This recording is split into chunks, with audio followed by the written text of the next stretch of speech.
Farming is America's biggest industry. While most major American industries have made great advances in productivity, agriculture has outpaced them all. One of the reasons has been intense mechanization. Progress in mechanization has been impressive. However, some crops must still be harvested by hand, where such things as inspection, selection, cutting, or gentle handling are basic to quality. Yet even now, practically every hand-picked crop is under intensive study. And a constant flow of new and remarkable experimental equipment is on trial, all designed to relieve man's age-old burden of manual labor. But until each piece of equipment can be shown to eliminate hand labor and reduce cost with no sacrifice in quality, until then, much of the work must still be manual. And the placement of thousands of workers at the right place, at the right time, is an immense job, especially at harvest time. Overall, the job has been successfully carried through, even in the many crops calling for stoop labor.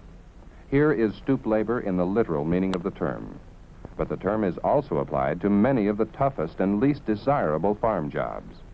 For example, no stooping here, yet because citrus trees are thorny, more difficult to pick than other fruits, most farm workers avoid this kind of job. All such farm jobs which are tough, dirty, or unpleasant are generally referred to as stoop labor. Understandably, then, this is the only area in which the American farm labor supply falls short and is supplemented by Mexican citizens, sometimes called nationals or Mexican nationals. But the term most commonly used is braceros. In Spanish, this means a man who works with his arms and hands. It so happens that the braceros form a tiny fraction of the total labor force used on our farms. Yet some Americans feel even this tiny fraction should not be used. A typical dialogue pinpoints the major issues. Well, with Americans on relief rolls, why bring in foreigners to work on our farms? Makes no sense. Makes sense to the farmer, though. These braceros work for lower pay than Americans would. But doesn't the farmer realize he's cutting down American labor, cutting down our living standards? Why doesn't somebody do something about it? In short, the big question in many minds is, why braceros? The question is so widespread that we consider it a public service to tell the why and how of braceros on American farms. Many field crops still call for stoop labor, especially at harvest time, when demand for labor is at its peak. It isn't easy to find men willing to take on such undesirable kinds of work, so the farmer must begin recruiting his seasonal labor force long before his labor needs reach the critical point. Once he's estimated the number of men needed, he goes to two potential sources. One of them is the Farm Placement Service, a combined federal and state agency which links men looking for work and farmers who have work to be done. Here, weeks before the season, the grower registers the jobs he has to offer, the types of work, the specific crops, the pay rates, and so on. This agency does an excellent recruiting job, but the farmer knows from long experience that workers able and willing to do this stoop labor are always in short supply. So he goes to a second source, a private labor recruiting association, the farmers' organized effort to recruit a labor force of their own. Again, weeks in advance, he notifies the association of his needs. The farmer knows that if the domestic supply is, as usual, short, the association can, if authorized, we repeat, if authorized, supply braceros to compensate for the shortage. Why is this so critical? If labor is not on hand when the crop is ready, the crop, and the farmer's investment is lost. Which is why days before his harvest date, he revisits the Farm Placement Service to see whether enough seasonal domestic labor is available to meet his specified needs. Even if this agency doesn't have enough, the farmer is not authorized to import Braceros until he proves to the official satisfaction that the farmer's own recruiting service has utilized all the seasonal domestic labor available. What's more, federal law says that the farmer can bring in only the number of Braceros required to fill the gap between the available domestic supply and the total number needed. For a better understanding, why not interview the agent himself? Would you mind answering a few questions for us, sir? Yes, I'd be glad to answer them. Do you get a great many requests for foreign farm workers, Braceros? I'd have to say no to that question. Actually, supplemental workers are a very small part of the farm labor force in California. In fact, not as many are being used now as a few years ago because there are more domestic laborers now available for farm work. We use every possible recruiting method to ensure an adequate supply of labor, including newspaper ads, radio, recruiters, and a key location. I think we do a pretty complete job of recruiting domestic labor and that we meet most of the farmers' requests. Except for stoop labor, you mean? Well, we even supply a good deal of that. It's only when we can't find enough domestic laborers and the farmer has utilized all his sources that we approve the use of nationals. And no farmer is authorized to hire Braceros unless he agrees to continue every effort on his own to recruit and hire domestic workers wherever they might be available. He must pay foreign workers at a rate no less than domestics doing the same kind of work. He has to keep us currently advised of the status of any activity in which he's using foreign workers. These regulations guarantee the employment rights of domestic workers, and nationals are used only when the domestic labor supply just can't meet the need. Thank you, sir. The farmer now brings his certification for Braceros to his own labor recruiting association. And as has been seen, this certification for Braceros is fully authorized by state and federal authorities. All the facts are checked and double-checked, and only if they meet the preset conditions can the order be put through.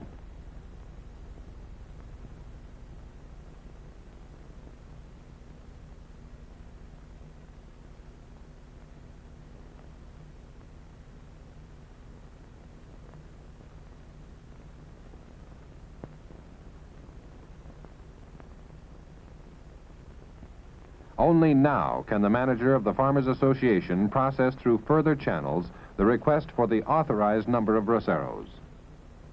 This involves placing the order with the proper authorities at the Mexican border.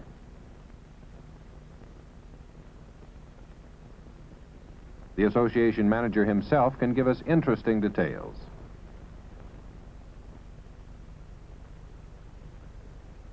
Excuse me, sir. Did you order those nationals just for that particular farmer? No, that request represented an accumulation of 8 orders from growers in this area. When we receive a sizable amount of orders, we then call the El Centro Reception Center and place our order for foreign workers. But how does the reception center at the border get several hundred workers ready so fast? From past experience, we know roughly the number of Mexican nationals that will be needed to supplement the local labor in this area. We also know the seasonal high demands for this type of labor. So when growers come in with authorizations from the California Department of Employment certifying that a local labor shortage does exist, and I speak now in terms of stoop labor, we then are all geared, ready to go. But isn't it through your organization that farmers also try to recruit domestic farm workers? Yes, that's true. Here is an example of several ads that we run locally in an attempt to attract stoop labor. We also have used radio as a means of recruitment. in states such as Texas and Arizona. The results of this recruitment effort, as it applies to picking pears, peaches, and apricots, has been fairly good. However, as it pertains to stoop labor, the results were practically nil. Doesn't the Department of Employment supply a good deal of the stoop labor required? Yes, sir.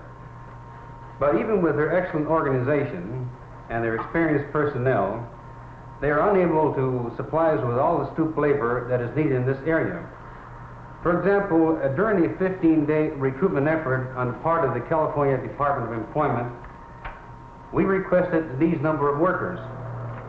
We had daily transportation available at the Farm Labor Office.